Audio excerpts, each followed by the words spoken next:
The Maqasidic Tafsir. Where should I begin when I'm starting at the end? Pursuing the higher aim, learning the meaning of every page. Where should I begin when I'm starting at the end? Another addition to your Islamic education, Maqasidic Tafsir, Healing and Government, The Transformative Path of Sabah as-Tiwal, written by Dr. Karim Abuzaid. Join Ustadah Laila Nasheeba every Tuesdays and Thursdays at 9:30 p.m., streaming all major platforms, channel Sunnahfollowers.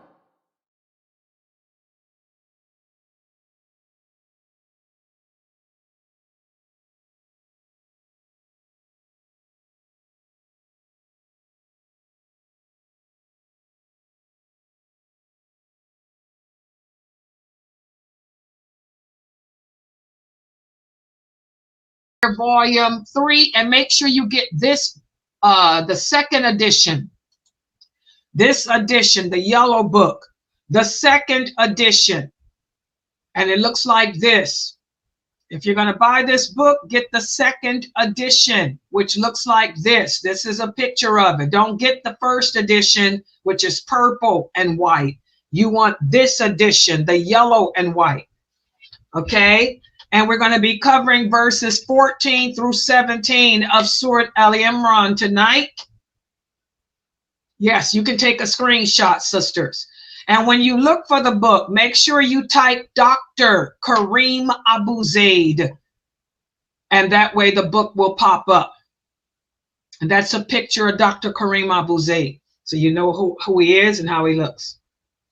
Okay? May Allah bless him. All right? Okay, and so tonight we're going to be covering verses 14 through 17. And the last time that we met for this class, we covered the first 13 verses of Ali Imran. And we spoke about how this chapter of the Quran addressed the first trial that Allah said that we will face as humans here on earth, which is the trial of doubt and misconceptions, especially living in a secular world. Okay?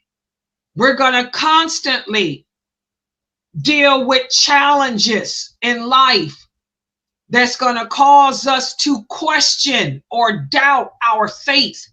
Question what we believe in. We're going to constantly be faced with challenges that will present misconceptions about our belief system to us. Well, that's the first trial. The second trial that we will face living in a secular world is the trial of our whims and desires. In other words, the trial of earthly temptations. This is what we're going to face as human beings living on this earth. Remember, Allah created us to worship him. That is the purpose of our existence. And he put us here on this earth to pass the test of life. The earth serves as a testing ground for us. And he's going to test us with everything that we cherish. Our lives, our families, our desires. And the desires of, and our earthly desires is going to be the greatest test of all. Does everybody understand that? Especially today. Listen to what the Prophet Sallallahu Alaihi Wasallam said. He said, indeed, there is a fitna for every nation. And the fitna for my nation is wealth. That's the greatest fitna for this nation. Money, money, money.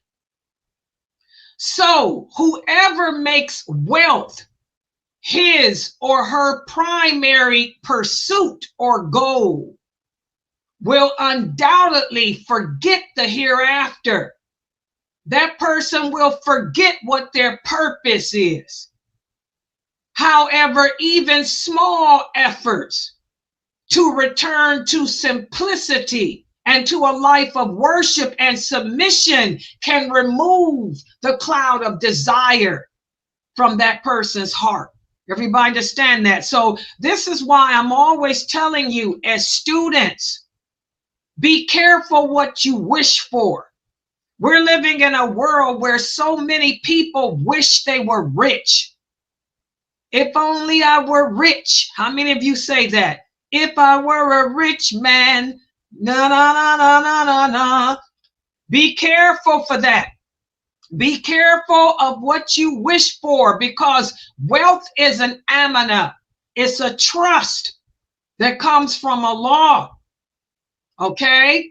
Allah is going to ask you, what did you do with that amana?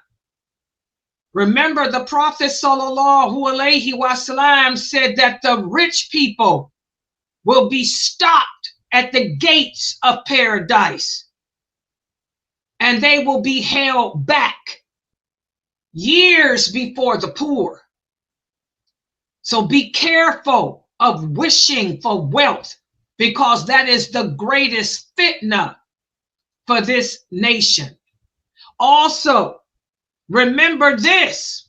The Prophet sallallahu alaihi wasallam said, what is little and sufficient is better than what is abundant and negligent. We talked about this yesterday in our Riyadh Salihin class. Success is not determined by how much money you have or how much wealth you have. Success is determined by having enough to survive and being content with what you have and not wanting or to covet what others have. So it's not the wealth in this life that will return us to being Khalifa or leaders on earth, because it wasn't even the wealth that built it in the first place. But instead, what we need to do as Muslims is to reform ourselves, change the condition of ourselves, and create a community of virtue. And that virtue should be based on the integrity and the righteousness that those original companions had in the beginning of the prophethood of the Prophet Muhammad sallallahu alaihi wasallam. Everybody understand that? So be careful wishing for money. Money is what destroyed the people that came before us, and money is what's destroying us today. It causes us to forget what our purpose is. It causes us to sell Islam for the miserable price of this world. Like you see so many Muslims, the brothers and sisters of fame, doing today. They're selling Islam for the miserable price of fame. And then when you look at this chapter of the Quran, chapter Al Imran, Allah mentions in Surat 4 and the 14th verse this trial. Allah speaks about it. He opens the 14th verse up with this trial of whims and desires. He vividly describes the earthly pleasures that call to the human soul. He speaks about the allure of wealth and status, the seduction of material possessions, and how they are transient. He speaks about the worldly delights and how they will call the believers away from the joys of the hereafter. He speaks about how the true believer has a desperate need for discipline and prioritizing Allah's pleasure over the fleeting temptations of this world. And when we say fleeting, what does that mean? The desires for this world are temporary. They come and go. They're short-lived. But pleasing Allah is eternal, guys. The rewards that come from pleasing Allah is everlasting and eternal. So don't succumb to the fleeting, call to this world. The trial of whims and desires is a deep challenge that this world can present.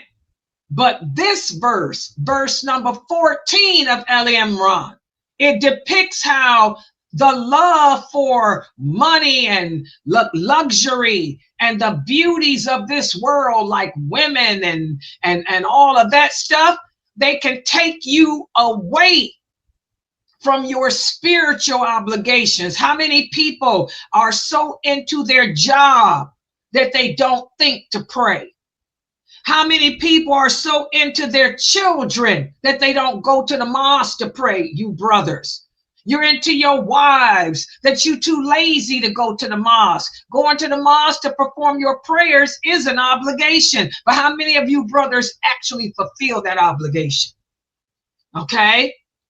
How many of you sisters, instead of seeking knowledge of your religion, all you got to do is turn on your computer and come to my classes? But no, you can't pull yourself away, from talking on the phone or playing with the kids. This world and its possessions can divert your heart away from your spiritual obligations, and seeking knowledge of your religion is an obligation. So it serves as a crucial reminder of the transient nature of worldly joys, comparing them with the promise of something better and everlasting in paradise for those who resist these earthly temptations. And also when you read verse number 14 of Surat Imran, it addresses the peril of succumbing to your desires, giving in to them. That verse emphasizes the potential spiritual detriments that result, from giving into those desires. It teaches that an unchecked inclination towards material pleasure can lead you away from adhering to Allah's commands. And to prevent this from happening, to protect yourself spiritually, there are several protective measures that we can take to not fall into this abyss. And let's take a look at some of these protective measures. Well, verse number 15 of Imran gives us a protective way to not fall into this trap. Number one, think about the delights of paradise. Why does Allah give such beautiful descriptive insights to us about paradise? For us to focus on them. By reflecting on the eternal joys and rewards that await us in paradise, as detailed to us in verse number 15 of Imran. This serves as a powerful deterrent against the temptation of falling victim to the worldly pleasures. It keeps your heart and mind focused on your goal of returning back to Allah, to the promise that He has promised us. This helps us to maintain our spiritual path and resist that temporary gratification of the soul. And also, Another way to protect ourselves is verse number 16. In this verse, Allah tells us to turn to Him for help by making supplication. Sincere supplication is crucial for overcoming the pull of our whims and desires. This verse encourages us to ask Allah to keep our hearts steadfast in faith and to guide us to stay on the straight path, reinforcing the role of prayer. Again, guys, Allah is the one who holds the heart of man between His fingers. So ask Him to keep us from giving in to our desires and our whims.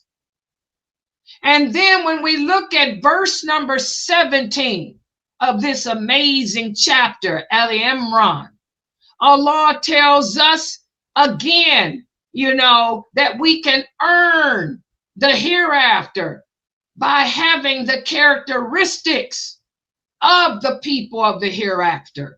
And what are those characteristics? Well, the believers are people who are patient and truthful in their speech and actions. They're also devout to Allah, and they are people who seek Allah's forgiveness, and they spend in His cause. By developing those characteristics, only then can you fortify yourself and protect yourself against the lure of your personal whims and desires.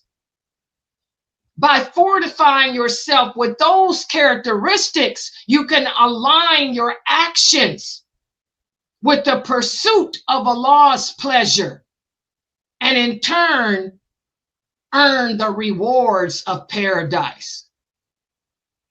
So, subhanAllah, these verses, not only does Allah tell us what the second greatest trial for us to face in this world is, but He tells us the measures that we can take to prevent ourselves from falling victim to them.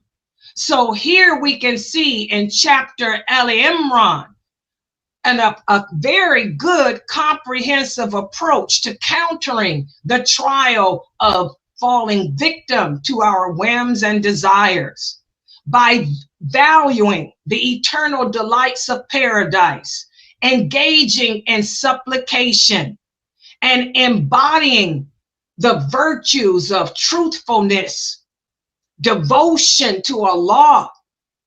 Then can we navigate the challenges of the world's temptations and keep our spiritual commitment intact and strive to obtain the everlasting rewards promised by Allah to those of us who truly believe in Him.